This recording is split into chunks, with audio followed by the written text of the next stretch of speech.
अभी तक हम देखते हैं कि मिस रोज पर किसी ने अटैक करा रखा था, जिनकी हेल्प टैंक करा रहा था। लेकिन मिस रोज को ले जाते टाइम वो सीसीटीवी कैमरा में कैप्चर हो गया। जिसके बाद हम नेक्स्ट डे देखते हैं कि हैरी मीचू को मिस रोज के डेथ के बारे में बता रहा था कि तुम्हारी स्टेप मॉम अब मर चुकी है। ये सुनकर वो बुरी तरह से शॉक्ड रह गई। साथ ही इस बात को जानकर भी हैरान रह जाती है कि मिस रोज की बॉडी को टैंक उठाकर लेकर जा रहा था, जो कि सीसीटीवी कैमरा में कैप्चर हो गया। मतलब वही उनका कातिल है। तो मीचू कहने लगती है कि नहीं, टैंक ऐसा बिल्कुल भी नहीं कर सकता। कल रात कॉल पर उसने मुझे बताया था कि वो यूएस जा रहा है, इसलिए मैं टैंक को इनोसेंट प्रूफ करा सकती हूँ लोगों को टैंक के यूएस के टिकट्स दिखाकर। लेकिन जब उसने एजेंट से बात करी तो पता चला कि टैंक कभी यूएस गया ही नहीं, बल्कि वो तो यही चाइना में ही है।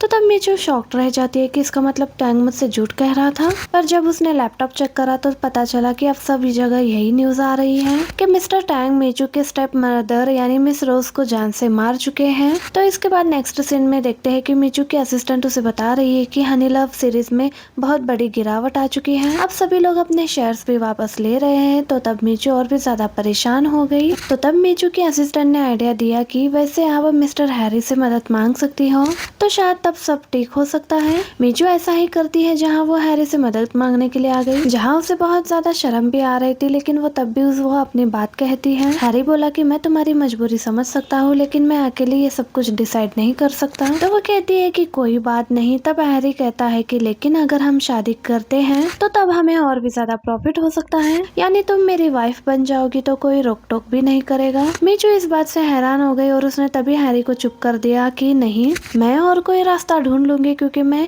टैंक के अलावा और किसी से शादी नहीं कर सकती। नेक्स्ट सीन में हम देखते हैं मीचू यहाँ अपने घर वापस आई। तो हम देखते हैं कि उसके फादर यानी हॉस्पिटल से डिस्चार्ज हो चुके और आ चुके थे घर। मीचू परेशान हो जाती है और कहती है कि डैड अभी आप हॉस्पिटल से वापस क्यों आए, आपको और ट्रीटमेंट की जरूरत थी। तब मिस्टर हान कहते हैं कि इतना सब कुछ हो गया, मुझे वापस तो आना ही था। एक्चुअली मिस्टर हान को सब कुछ पता चल गया था कि मिस रोज उनके पीछे क्या क्या कर रही थी और अब उनकी डेथ हो चुकी है। तो मिस्टर हान कहते हैं कि मुझे पहले पता होता कि मिस रोज ऐसी ही थी तो मैं उनसे कभी शादी नहीं करता, और वो लड़का जो कि उसका पार्टनर था उसने तुम्हें भी तो धोखा दिया है। मीचू कहती है कि नहीं फादर, टैंक ऐसा नहीं कर सकता, मुझे यकीन है कि, और देख लेना वो वापस जरूर आएगा, उसे तो बस फंसाया जा रहा है। पर अचानक जब मिस्टर हान की तबीयत बिगड़ने लगी, उन्हें दवाई देकर मीचू उन्हें रेस्ट करने के लिए कहती है। जिसके बाद कुछ दिन ऐसे ही बीत जाते हैं, यानी टैंक का अभी तक कुछ पता भी नहीं चल रहा। मीचू अब टैंक के ग्लास वाले पपी को देखकर टैंक को मिस करने लग जाती है। कहती है, टैंक कैसे तुमने लास्ट टाइम मुझसे नॉन स्टॉप सॉरी कहा था और प्रॉमिस भी करा था कि अब तुम मुझे दोबारा से छोड़कर नहीं जाओगे, लेकिन एक बार फिर से तुम मेरा भरोसा तोड़ चुके हो। अब मीचू डायरेक्ट हैरी को कॉल लगाती है और उससे पूछने लगती है कि क्या तुम्हारा मैरिज वाला प्रपोजल अब भी अवेलेबल है, क्योंकि मैं तुमसे शादी करने के लिए रेडी हूँ। वेल अब सीन कट होता है और मीचू की असिस्टेंट उसे बताती है कि मिस्टर टैंक से कनेक्शन स्ट्रॉन्ग करने से और शादी की अनाउंसमेंट करने से आपके डैड का तो बिजनेस वापस से ठीक हो चुका है, लेकिन एक बार फिर टैंक से ब्रेकअप की वजह से फिर से हनी लव में काफी ज्यादा गिरावट हो चुकी है। मीचू कोई भी रिप्लाई नहीं देती और तभी हैरी भी यहाँ पर आ गया और मीचू को बिलीव दिलाने लगा कि मैं हनी लव को भी वापस से उसी पोजीशन पर लेकर आऊंगा एंड हम चाइना के बेस्ट ज्वेलरी कपल बनेंगे। कि तभी सीन कट हुआ और हम देखते हैं कि हैरी ने मीचू को बहुत सारी शॉपिंग कराई, जहाँ उसने मीचू के ड्रेसिंग स्टाइल से लेकर उसके हेयर स्टाइल को भी एकदम से चेंज करा दिया था, जो कि मीचू को पसंद भी नहीं आ रहा था। पर हैरी कहता है कि ये मुझे तुम पर बहुत ही ज्यादा अच्छा लग रहा है, लेकिन जब किस करने ही वाला होता है तभी मीचू पीछे हो गई, जिस वजह से हैरी भी रुक गया, क्योंकि ऑब्वियसली मीचू के लिए ये सब कुछ अचानक करना बहुत ही अजीब है। वेल हैरी बता रहा है कि मीडिया वाले अभी भी तुम्हारे घर के बाहर है और अब तुम्हारे डैड भी फिर से हॉस्पिटल में एडमिट है, क्यों ना तुम मेरे घर पर रहो, वैसे भी कुछ दिनों बाद हमारी शादी भी होने वाली है, मैं तुम्हारा अच्छे से ध्यान रखूंगा। और मीचू भी मान जाती है। लेकिन जब वो हैरी के घर पर आई तब वो उसने वापस से अपना पुराना लुक कर लिया। हैरी को ये बात बिल्कुल भी अच्छी नहीं लगती, लेकिन तब भी उसने मीचू को डिनर करने के लिए कहा, जो कि उसने खुद से मीचू के लिए बनाया था। मीचू पहले हैरी को सॉरी करती है कि एक्चुअली मुझे ये वाला लुक पसंद नहीं आ रहा था, यानी मैं अनकंफर्टेबल फील कर रही थी, इसलिए वापस से पुराने लुक में आ गई और जब डिश टेस्ट करती है तब बुरे बुरे मुंह बनाने लग गई, क्योंकि हैरी ने सभी डिशेस में वसाबी का यूज करा था, जो कि मीचू को उसका टेस्ट बिल्कुल भी पसंद नहीं, इसलिए मीचू ने ठीक से खाना खाया नहीं, जबकि हैरी मीचू को फोर्स करता रह गया कि एक बार तो खा लो। फिर रात में हम देखते हैं कि मीचू को भूख की वजह से नींद नहीं आ रही थी, इसलिए वो अपने लिए बाहर से खाना ऑर्डर कर देती है, लेकिन हैरी उसे डस्टबिन में फेंक देता है, ये बोलकर कि बाहर का खाना बिल्कुल भी अच्छा नहीं होता, अगर तुम्हें भूख लगी है तो आओ, मैं तुम्हारे लिए कुछ बना देता हूँ। तो मीचू मना कर देती है और फिर गुस्से से अपने रूम में वापस चली गई। फिर रूम में आकर कहने लगी कि ये हैरी इतना जिद्दी इंसान हो सकता है, ये मैंने सोचा भी नहीं था। और फिर तभी टैंग को याद करने लग जाती है कि टैंग आखिर तुम कहाँ पर हो। अब नेक्स्ट मॉर्निंग हम देखते हैं कि हैरी मीचू के लिए खाना बनाकर मीटिंग के लिए ऑफिस चला गया, और अब फिर से उसने सभी खाने में वसाबी का यूज करा था, इसलिए मीचू ये भी खाना नहीं खा पाई। लेकिन तभी डोरबेल बजी और जैसे ही मीचू ने डोर ओपन करा तो पता चला कि टैंग अब वापस आ चुका है, और टैंग आते के साथ ही मीचू को किस करने लगता है, और मीचू टैंग को खुद से दूर करने लगी थी। टैंग फिर भी दूर नहीं हो रहा था और फिर थप्पड़ मारकर उसे खुद से दूर कर देती है। मीचू कहती है क्या तुम पागल हो, इतने टाइम से तुम कहाँ पर थे, तुम्हें पता है क्या पुलिस तुम्हें ढूंढ रही है। तब टैंग बताता है कि मुझे तुम्हारी और हैरी की शादी के बारे में पता चला, इसलिए मुझे वापस तो आना ही था। इस टाइम पर मैं खुद ही बहुत ज्यादा कंफ्यूज्ड हूँ, और रही बात पुलिस की, मैंने मिस रोज पर अटैक नहीं करा था, मैं तो बस उनकी हेल्प करा रहा था। मीचू कहती है कि मुझे ये भी पता चला कि तुम मिस रोज के साथ मिलकर मेरे डैड का बिजनेस खराब करना चाह रहे थे। तब टैंग कहता है कि नहीं, ऐसा नहीं है, माना मैं पहले मिस रोज की बातों में आ गया था, पर मीचू मेरी बात का यकीन करो, मैं कभी तुम्हारी फैमिली को नुकसान नहीं पहुंचा सकता हूँ। और फिर और भी कई सारी बातें उसे एक्सप्लेन करने लग जाता है, जो सब सुनकर फाइनली मीचू टैंग पर बिलीव लेकर आई और फिर खुद से उसे किस करने लग जाती है, क्योंकि वो खुद ही टैंग से दूर नहीं रह सकती। तो तभी डोर पर कोई आया और वो कोई और नहीं बल्कि हैरी होता है, इसलिए मीचू पहले परेशान होने लगती है कि अब वो क्या करे। फिर तभी उसने टैंग को अपने रूम में छुपा दिया, और फिर हैरी जब घर में आया, इससे पहले कि वो उस रूम में जा पाता जहाँ पर टैंग छुपा हुआ है, कि तभी मीचू कहती है कि चलो हम मूवी देखने चलते हैं। हैरी खुश हो जाता है कि मीचू मुझे फर्स्ट टाइम मूवी पर इनवाइट कर रही है, तो इसलिए वो भी खुशी खुशी मान गया। अब मीचू रूम में रेडी होने के लिए आए, जहाँ पर टैंग फिर से मीचू को किस करने लगा। टैंग कहता है कि तुम मेरे साथ चलो, पर मीचू अपने फादर की कंपनी को संभालने की वजह से टैंग के साथ जाने से मना कर देती है। तो तब टैंग कहता है कि कोई बात नहीं, तुम मेरे वापस आने तक का इंतजार करो, मैं बहुत ही जल्दी सब कुछ ठीक करने वाला हूँ। मीचू रेडी होकर बाहर आई मूवी पर जाने के लिए, और तभी सीन कट होता है और हम देखते हैं कि कैसे दोनों मूवी देखकर वापस आ गए घर, जहाँ हैरी तो बहुत ज्यादा खुश था हॉरर मूवी को देखकर, पर मीचू का सारा मूड खराब हो चुका था, क्योंकि उसे हॉरर मूवीज बिल्कुल भी पसंद नहीं थे। तो वही टैंग हैरी और मीचू के जाते ही घर से बाहर आ गया था, और वो वहाँ एक आदमी से मिलता है, जिसने टैंग को मीचू की बड़ी सिस्टर यानी कि हुरुई के बारे में बताया, जो कि हूबहू मीचू के जैसे ही दिखती थी।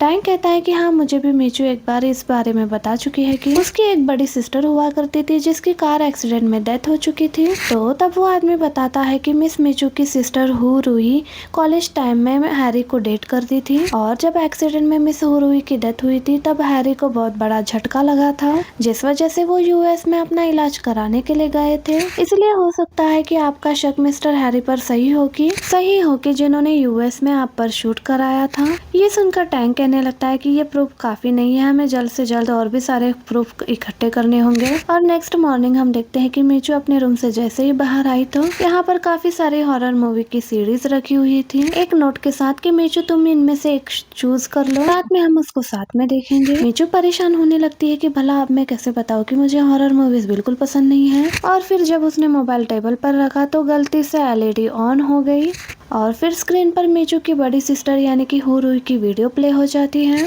जहां वो हैरी के साथ है। मीचू शॉक्ड हो जाती है, यानी उसे आज पता चला कि हैरी उसकी बड़ी बहन को डेट कर चुका है, जो कि ठीक देखने में मीचू की जैसी ही थी। इसलिए अब हैरी मीचू के पीछे पड़ा हुआ है, सिर्फ सेम फेस होने की वजह से। वीडियो में हुरुई हैरी के बर्थडे पर डॉल बना रही होती है और प्रॉमिस करती है कि मैं तुम्हारे हर बर्थडे पर तुम्हें डॉल बना कर दूंगी। ये बात सुनकर मीचू को भी याद आने लगा कि हैरी अपने बर्थडे पर मुझसे डॉल बनवा रहा था और कह रहा था कि मीचू तुम प्लीज मुझे हर बर्थडे पर अपने डॉल बना कर देना। और फिर जब मीचू हैरी के घर पर रखी हुई डॉल्स को ध्यान से देखा। उन्हें देखकर वो डरने लगी। वीडियो में हुरुई हॉरर मूवी का भी जिक्र करती है जो कि उसके फेवरेट थी। तब मीचू को समझ में आया कि इसलिए हैरी मुझे भी जबरदस्ती हॉरर मूवीज दिखाना चाह रहा था। फिर याद करती है कि हैरी ने मेरे बर्थडे पर जो ब्रेसलेट गिफ्ट करा था वो भी हुरुई के नाम का था, पर तब मैं ये बात समझ नहीं पाई थी। और फिर अब मीचू अपने सिस्टर के बैग पर एक तिल नोटिस करती है और फिर कहने लगी कि सेम ऐसा ही तिल मेरे बैग पर भी है, जो कि पहले नहीं था, जो कि अचानक आया है।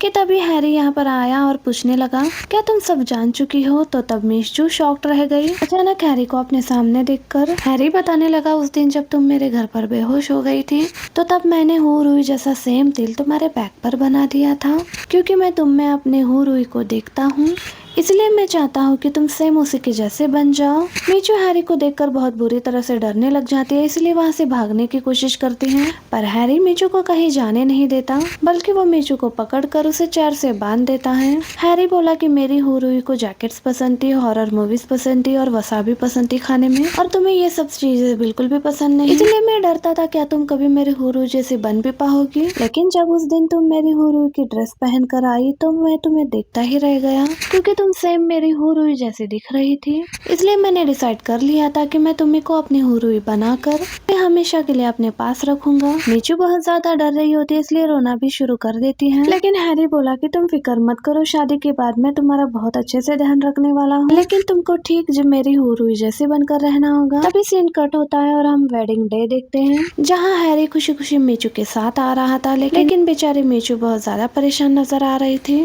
लेकिन इससे पहले कि इनकी शादी यहाँ पर हो पाती, तभी एंट्री यहाँ पर होती है टैंक की, जो कि ये शादी रोकने के लिए कहता है। तो मीचू उसे यहाँ से जाने के लिए बोलती है, तो हैरी बोलता है कि नहीं, ये तो जेल जाएगा मिस रोज को जान से मारने के क्राइम में। तब टैंक कहता है कि हाँ, पुलिस उसी को पकड़ेगी जिसने क्राइम किया है। तभी एंट्री हुई मिस रोज की, जो कि मरी नहीं बल्कि जिंदा है, क्योंकि टैंक ने उनकी जान बचा ली थी। हैरी शॉक्ड रह जाता है मिस रोज को जिंदा देखकर। तो अब मिस रोज बताती है कि मुझ पर अटैक हैरी ने ही करा था। स्टोरी पास्ट में आई, जहाँ मिस रोज हैरी से लड़ रही थी कि तुम टैंक की बिल्डिंग में आग कैसे लगा सकते हो, यानी मैं तुम्हें कितनी बार बोलूं कि तुम्हें टैंक को जान से बिल्कुल नहीं मारना है। तब हैरी बोला कि टैंक आज नहीं तो कल जरूर मरेगा, और तभी मैं मीचू को हमेशा के लिए अपने बना पाऊंगा। मिस रोज को बहुत ज्यादा गुस्सा आ गया, जिस वजह से इन दोनों में काफी ज्यादा लड़ाई हो गई। और हैरी ने जैसे ही मिस रोज को धक्का दिया, तब मिस रोज को सर पर बहुत बड़ी चोट लग गई, और साथ ही एक भारी चीज उनके पैर पर गिर जाता है, जिस वजह से उनका लेग भी बुरी तरह से इंजर्ड हो जाता है। हैरी डरने लगता है कि अब मिस रोज मर चुकी है और अब मेरे ऊपर इल्जाम आएगा, इसलिए उसने मिस रोज के फोन से टैंक को कॉल करा था ताकि टैंक इस जाल में फंस जाए, और फिर खुद वो यहाँ से भाग गया था। फिर में सभी लोग इस बात को जानकर बुरी तरह शॉक्ड रह जाते हैं। अभी तक हैरी की इमेज सबके सामने बहुत अच्छी थी, तो टैंक कहने लगता है कि अब पुलिस तुम्हें अरेस्ट करने को आने वाली है, क्योंकि मुझे ये भी पता चला कि यूएस में मुझ पर शूट करने वाले तुम ही हो। तो फिर पहले तो हैरी ये सुनकर कुछ भी रिएक्ट नहीं करता, फिर रिवील करता है कि उसने मीचू के हाथ बॉम्ब से बांध रखे हैं, क्योंकि आज वो किसी भी हाल में मीचू से शादी करके ही रहेगा, और जो कोई भी उन्हें रोकने के लिए आएगा तब वो बटन प्रेस करके पूरी जगह को उड़ा देगा। टैंक के तो होश ही उड़ गए इस बात को जानकर, और वही पीछे बैठे लोग भागने लगे, क्योंकि सब लोग समझ चुके हैं कि हैरी पागल हो चुका है। टैंक गुस्से में हैरी को ऐसा करने से मना करता है, लेकिन जब हैरी माना नहीं तो वो सबसे पहले मिस रोज को यहाँ से चले जाने के लिए कहता है। मिस रोज के जाते ही अब तो टैंक फिर से हैरी को समझाता है, ये बोलकर कि आज हुरुई जिंदा होती तो क्या वो कभी ऐसा कुछ चाहती। हुरुई की बात सुनकर हैरी कुछ देर के लिए सोच में रह जाता है, और फिर बस इसी चीज का फायदा उठाकर टैंक ने चालाकी से हैरी से मीचू को दूर कर दिया और रिमोट को भी दूर फेंक दिया।